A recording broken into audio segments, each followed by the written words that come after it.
We were the gods. After 2,000 million years, after countless sacrifices and unbearable burdens, after so many failed lessons, we had mastered reality. It wasn't so difficult, really. When you lived as long as we did, it was just a matter of time. But even so, we were slow to learn. Conflict, hatred, jealousy, greed, they haunted us even after we had everything to provide for them. But despite our weakness, we moved on, always moving forward. Time and technology carried us on. We were demigods as the heroes of old, but oh, how much greater. We understood the universe. We had finally learned everything there was to know, but still, one step remained. That final choice that would divide us, turn us against each other, and ultimately. And so, we became gods. The universe was our sandbox. We raised 1 billion species from the dust, gave them sentience, names, civilizations. We made them empires.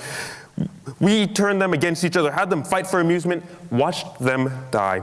We made planets, stars, and galaxies. Space trembled when we passed. We could unravel black holes, matter spinning out in explosive waves that rent space for hundreds of light years, obliterating thousands of planets. But what did it matter? Those of us that could be bothered, we formed them, making them better, making them perfect. And space grew tiring. Spanning the darkness was effortless. It took no more than a thought. But eventually, we had seen everything. We allowed stars to form naturally, to explode, to crash into each other, forming brilliant nebulae that danced through space. Time was our enemy, and we grew old even as we watched 1 billion new species rise and fall. Yet for all our knowledge, there were things we could not understand.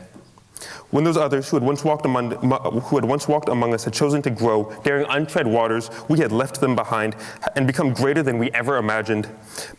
And it was rare. Some of us claimed to have heard them, screaming across that uncrossable void, desperately trying to reach us, and though few of us believed, we were afraid. Even as the gods we now were, we couldn't bear to imagine if, at that point, we had made the other choice. Morality, it's a funny word. We knew they had feelings. They were as we had once been, struggling desperately to live out their petty lives. But they were our creations, our pawns. We built them, made worlds for them, provided everything they needed. Damn them! They rose against us again and again. Different peoples, different societies, different races. Who were they to call us to account? We'd made them.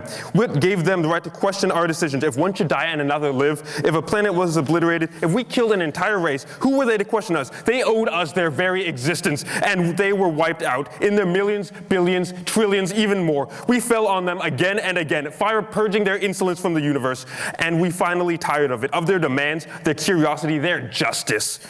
What we made next were nothing more than shells, touching every part of their body, their mind, their souls. We made them love us. They worshipped us with every fiber of their being. Longed so badly to be among us, they committed such horrible atrocities, even the most vicious of us had to look away.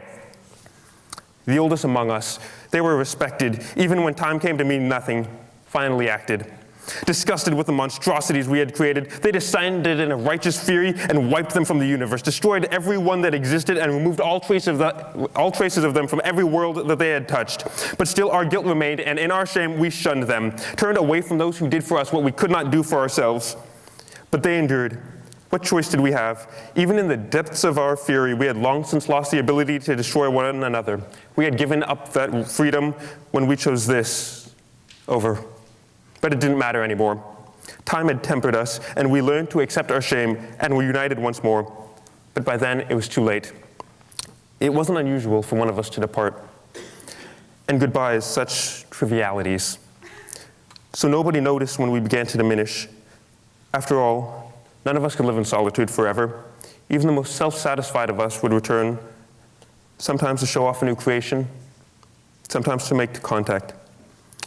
So isn't it that now one century, now another, we were gradually beginning to leave? It didn't matter where, the most went far, deep into empty space, as far away from each other as they could manage. By the time we noticed, those of us that remained could do nothing.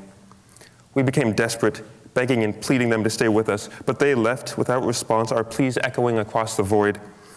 By then, we knew what was coming, knew it would touch us as it had the others, and we desperately tried to fight it as best we knew how, but for all our abilities, we could not turn back time.